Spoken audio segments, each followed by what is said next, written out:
Bismillahirrahmanirrahim. Assalamualaikum warahmatullahi wabarakatuh. Halo semuanya, perkenalkan nama saya Rahmaulia Zahra dengan NIM 1901025103. Saya mahasiswi Universitas Muhammadiyah Profesor Dr. Hamka, Fakultas Keguruan dan Ilmu Pendidikan Prodi PGSD semester 6. Video kali ini saya akan menuntaskan tugas mata kuliah sumber daya dan berkelanjutan dengan dosen pengampu Bapak Hari Naredi, MPD. Video kali ini mencakup materi tentang kerusakan lingkungan hidup yang berjudul Bersama Cintai Alam dengan Menanggulangi Problematika Lingkungan Hidup. Selamat menyaksikan! Kerusakan lingkungan hidup di Indonesia semakin hari kian memburuk. Hal tersebut menjadi problem yang paling sering terjadi di lingkungan Indonesia saat ini. Kondisi ini secara langsung telah mengancam kehidupan manusia. Tingkat kerusakan alam pun meningkat risiko bencana alam. Permasalahan lingkungan ini bisa disebabkan oleh ciri-ciri manusia sebagai makhluk ekonomi. Dari beberapa hal mulai dari faktor alam atau faktor dari manusianya itu sendiri. Kebanyakan dari permasalahan ini terkadang belum memiliki solusi untuk mengatasinya, sehingga menyebabkan kerusakan-kerusakan alam dan lingkungan terus saja terjadi. Meningkatnya kesadaran masyarakat agar terus berupaya melestarikan lingkungan memang harus ditumbuhkan dari sejak dini agar mengurangi resiko terjadinya kerusakan lingkungan. Selain itu, pemerintah juga harus berupaya mewujudkan kesejahteraan seluruh warganya tanpa harus menimbulkan kerusakan lingkungan yang ditindaklanjuti dalam bentuk penyusunan program pembangunan berkelanjutan. Nah, berikut beberapa permasalahan kerusakan lingkungan hidup yang sering terjadi di Indonesia beserta solusi yang tepat untuk mengatasinya.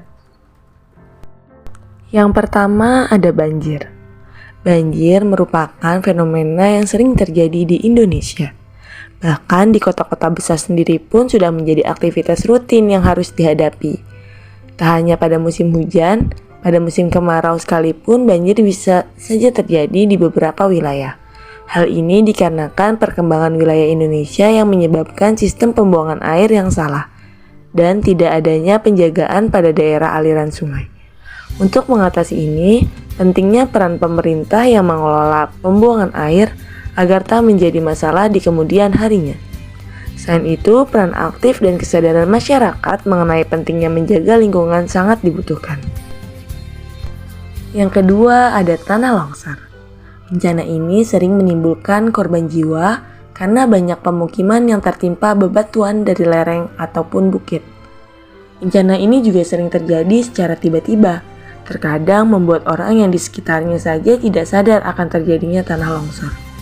Adanya bencana tanah longsor ini dikarenakan dampak kerusakan alam akibat ulah manusia. Adanya penebangan pohon secara liar tanpa adanya reboisasi menjadikan adanya erosi. Bagaimana tidak, biasanya lereng gunung ataupun pegunungan ataupun daerah sekitarnya jika terjadi hujan lebat, kumpulan pohon itulah yang akan menyerap air.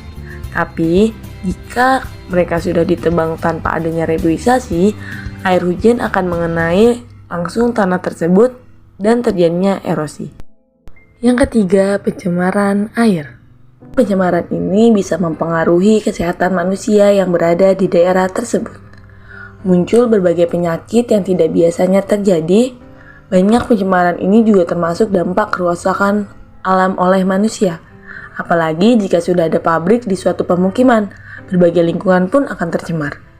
Mulai dari lingkungan air dan udara. Adanya pembuangan limbah yang sembarangan akan menjadikan pencemaran air yang melebar sampai ke pemukiman. Hal ini akan menjalar sampai ke sumur para warga, bahkan beberapa sungai juga bisa tercemar. Selama 5 tahun belakangan ini, setidaknya ada 64 dari 470 daerah aliran sungai mengalami kondisi yang kritis. Hal ini disebabkan oleh beberapa hal, seperti limbah industri yang terkadang berbagai macam zat kimia di dalamnya. Kemudian limbah domestik seperti limbah rumah tangga yang secara sengaja dibuang ke sungai. Kemudian limbah pertanian, dan masih banyak lainnya. Untuk mengatasi permasalahan ini, tentu saja dibutuhkan kerjasama antar pihak pemerintah, masyarakat, serta pelaku-pelaku industri. Pihak pemerintah wajib untuk memperlakukan aturan bentuk penyimpangan sosial bagi industri atau masyarakat agar jangan sampai membuang limbah ke sungai. Masyarakat pun harus sadar mengenai pentingnya air sungai untuk kehidupan. Selain itu, pihak pemerintah juga mengatur pembuangan yang baik agar limbah-limbah industri tak mengalir ke sungai-sungai setempat. Yang keempat, adanya kerusakan hutan. Masalah lainnya yang cukup besar di Indonesia adalah mengenai kerusakan hutan. Mulai dari penebangan liar, pengundulan hutan, hingga baru-baru ini yang terjadi yaitu pembakaran hutan menjadi penyebab dari kerusakan hutan yang ada. Tentu saja, jika hal ini dibiarkan terus-menerus akan menyebabkan berkurangnya kawasan hutan di Indonesia yang berakibat pada ketidakstabilan ekosistem.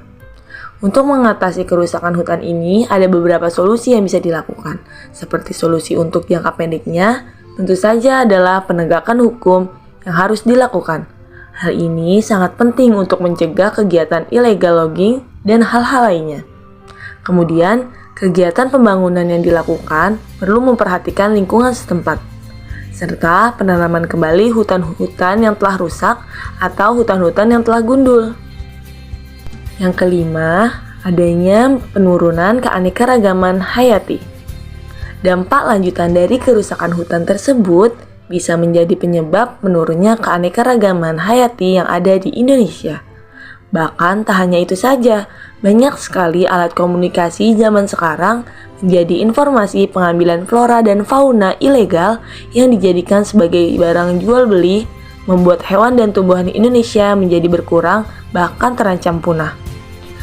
Solusinya adalah program untuk penangkaran satwa liar, kemudian adanya konversi in situ dan konversi ex situ, kemudian memperluas habitat untuk satwa-satwa liar,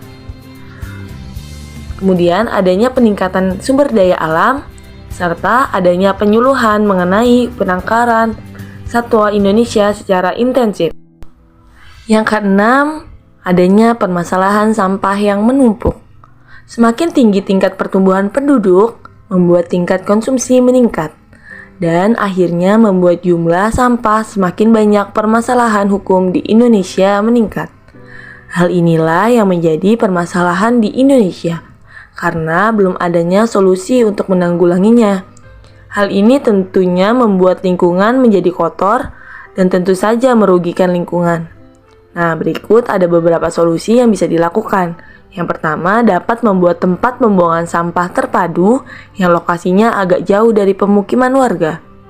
Kemudian, adanya penerapan 4R, yaitu Repledge, Reduce, Reuse, serta Recycle.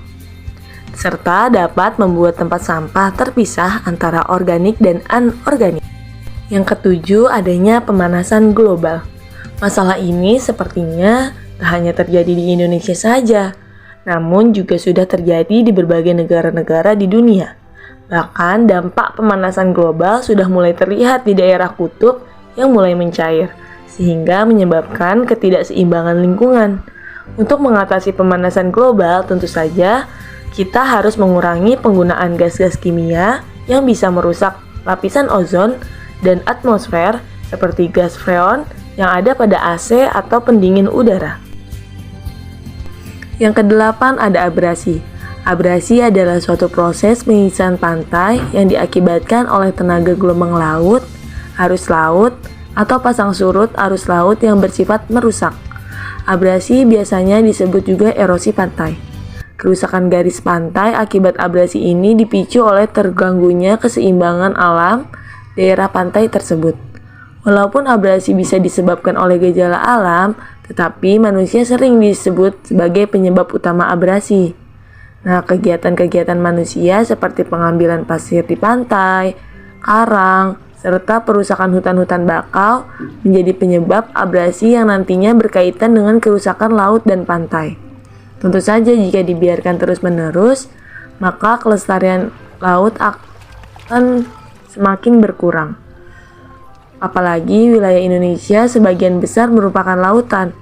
Nah, untuk mengatasi hal ini, berikut beberapa solusi yang perlu diperhatikan. Yang pertama, pemerintah menerapkan reklamasi pantai untuk menanam kembali hutan bakau di sekitar area pantai. Yang kedua, menerapkan aturan yang ketat mengenai pengambilan batu-batu karang. Dan yang ketiga, larangan tentang penggunaan bahan peledak untuk mencari ikan. Berikut ada beberapa contoh data dan fact terkait tingginya kerusakan lingkungan di Indonesia akibat kegiatan manusia, yakni ada 10 problem besar lingkungan di Indonesia. Yang pertama adanya sampah, yang kedua banjir, yang ketiga sungai tercemar, yang keempat pemanasan global, yang kelima pencemaran udara, yang keenam rusaknya ekosistem laut, yang ketujuh susahnya air bersih, yang kedelapan ada kerusakan hutan, yang kesembilan ada abrasi, dan yang 10 ada pencemaran tanah. Kemudian, adanya laju deforestasi mencapai 1,8 juta hektar per tahun yang mengakibatkan 21% dari 133 juta hektar hutan Indonesia hilang. Hilangnya hutan menyebabkan penurunan kualitas lingkungan, meningkatkan peristiwa bencana alam, dan terancamnya kelestarian flora dan fauna. Kemudian adanya 30% dari 2,5 juta hektar terumbu karang di Indonesia mengalami kerusakan. Kerusakan terumbu karang meningkatkan resiko bencana alam terhadap daerah pesisir, mengancam keanekaragaman hayati laut, dan menurunkan produksi perikanan laut. Kemudian, tingginya pencemaran udara, pencemaran air, pencemaran tanah, dan pencemaran laut di Indonesia.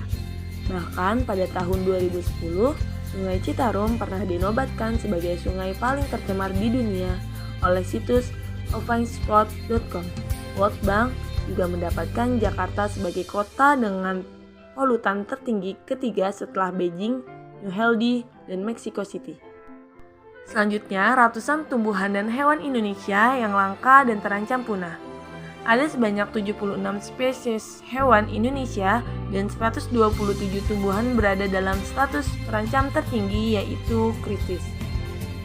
Serta 205 jenis hewan dan 88 jenis tumbuhan masuk kategori endangered.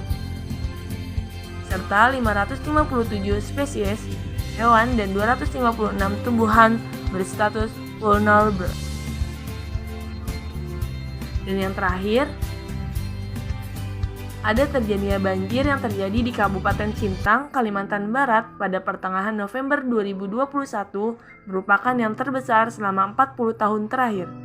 Indikatornya yaitu cakupan wilayah terdampak dan lama bencana hidrometeorologi berlangsung banjir di Sintang merendam 12 kecamatan. Selain itu, secara durasi banjir di Sintang berlangsung selama hampir 1 bulan terhitung dari 21 Oktober tahun 2021. Nah, demikian beberapa kerusakan lingkungan hidup di Indonesia yang sering terjadi.